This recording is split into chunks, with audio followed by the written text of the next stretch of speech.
معزز معقر علماء کرام اور بالخصوص آپ کی کرناٹکا کی جمعیت اہل حدیث کے ناظم جناب محمد اسلم صاحب، جو باوجود اپنی بیماری کے،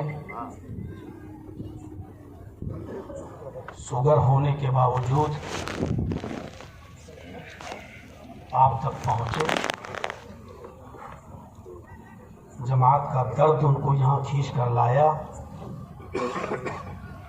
اور ان کے ساتھ تشریف لائے ہوئے جناب مولانا اعجاز ندوی حفظہ اللہ،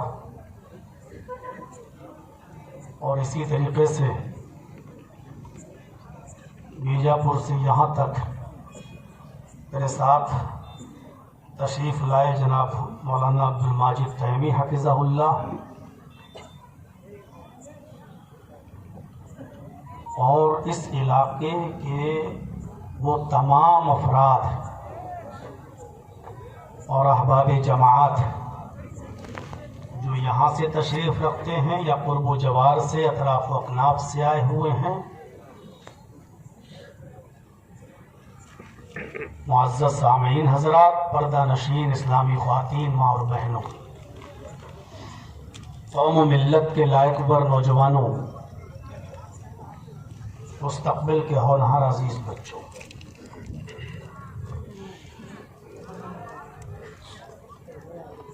اللہ رب العالمین نے، یہ اس کا احسان ہے کہ اس نے ہمیں اور آپ کو انسان بنایا، سب سے بہترین ساخت میں پیدا کیا، لقد خلقنا الانسان فی احسن تقویم، اور انسان بنانے کے بعد اس نے ہمیں اور آپ کو مسلمان بنایا، ہماری رشد و ہدایت کے لیے ایک بین الاقوامی کتاب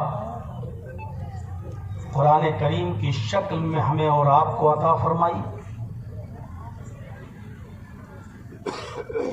اور ہم سب کو جناب محمد رسول اللہ صلی اللہ علیہ وسلم کا امتی ہونے کا شرف بخشا، اور اسلام کی دولت سے مالا مال کیا، نوازا۔ اس پر ہم جتنا بھی اللہ کا شکر ادا کریں وہ کم ہے۔ ہمیں صرف اس لیے اس دنیا میں پیدا نہیں کیا گیا کہ ہم جنم لیں، بچپن سے پھر جوانی کی دہلیز پر قدم رکھیں اور شادیاں کریں، اپنے بیوی بچوں کے لیے محنت کر کے کمائیں، اور لاسٹ میں بڑھاپے کی حالت میں بیمار ہو کر اس دنیا سے ہم مر کر چلے جائیں۔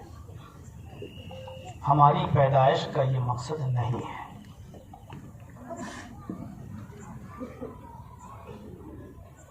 اس نے ہمیں اور آپ کو جس مقصد کے لیے پیدا کیا ہے وہ خود اس نے بیان کیا ہے کہ وَمَا خَلَقْتُ الْجِنَّ وَالْإِنسَ إِلَّا لِيَعْبُدُونَ،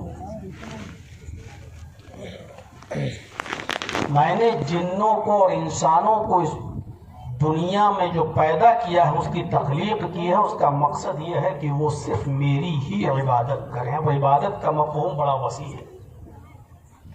عبادت صرف یہی نہیں ہے کہ ہم 5 وقت کی نماز پڑھ لیں اور جو مرضی آئے وہ ہم کرتے رہیں۔ جس نے ہمیں اور آپ کو اسلام سے نوازا ہے، اسی نے اسلام پر کیسے عمل کیا جائے اس کے طریقے کو بھی بتایا ہے۔ آپ جس کمپنی کی گاڑی خریدتے ہیں، 4 ویلر وغیرہ، تو وہ کمپنی گاڑی کے ساتھ ساتھ آپ کو ایک کتاب بھی دیتی ہے جس میں اس گاڑی کے